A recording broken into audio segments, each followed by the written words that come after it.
Hello, നമുക്കിന്ന് കുക്കറിലൊരു പെട്ടെന്ന് ഈസിയായിട്ട് ഉണ്ടാക്കാൻ പറ്റുന്ന ഒരു ചിക്കൻ കറി നമുക്ക് തയ്യാറാക്കാം. അതിനുവേണ്ടി നമ്മൾ കുറച്ച് ചിക്കൻ കഴുകി വൃത്തിയാക്കി വെച്ചിട്ടുണ്ട്. അതിന് ശേഷം ഒരു കുക്കർ എടുത്ത് വെച്ചിട്ട് അതിലേക്ക് കുറച്ച് ഓയിൽ ഒഴിക്കുക. അതിന് ശേഷം നമ്മൾ കുറച്ച് വെളുത്തുള്ളി, ഇഞ്ചി, പച്ചമുളക് എല്ലാം കൂടി ചതച്ചത് ഇടുക. അതിനുശേഷം ഒരു 4 സവാള ഞാൻ എടുത്തിട്ടുണ്ട്.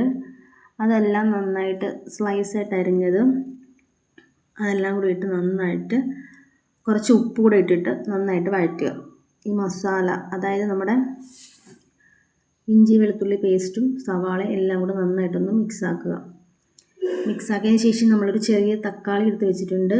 അപ്പോൾ അതും കൂടെ ഇട്ട് നന്നായിട്ട് വഴറ്റുക. ഇതെല്ലാം കൂടെ നന്നായിട്ട് മിക്സാക്കി നന്നായിട്ട് വഴറ്റിയതിന് ശേഷം നമ്മളിവിടെ കുറച്ച് പൊടികൾ എടുത്ത് വെച്ചിട്ടുണ്ട്. അതായത് നമ്മൾ കുറച്ച് മുളക് പൊടി, മല്ലിപ്പൊടി, മഞ്ഞൾപ്പൊടി ഇതെല്ലാം കൂടെ നമ്മൾ അതിലേക്കിടുക. നമ്മുടെ സവാള ഇതിലേക്കിടുക. വഴറ്റിയതിന് ശേഷം നന്നായിട്ടൊന്ന് വഴറ്റി കൊടുക്കുക. നന്നായിട്ട് വഴറ്റണം, ആ ഒരു പച്ചമണമൊക്കെ മാറണം. നന്നായിട്ടൊന്ന് വഴറ്റി കൊടുത്തതിന് ശേഷം നമ്മൾ ചിക്കൻ മസാല ഇടുന്നതിന് ശേഷമാണ്, ഇതെല്ലാം കൂടെ മിക്സ് ആയതിന് ശേഷമാണ് ചിക്കൻ മസാല ഇടുന്നത്. അപ്പോൾ നമ്മൾ ആവശ്യത്തിന് ചിക്കൻ മസാലയും ഇതിലേക്കിടുക.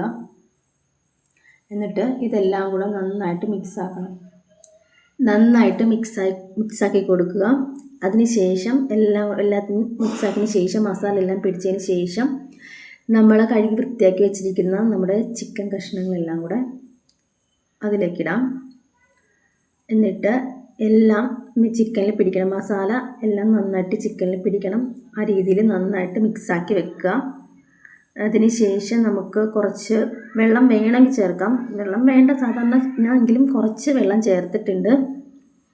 അതിന് ശേഷം ഒരു 2 വിസിലടിക്കുക.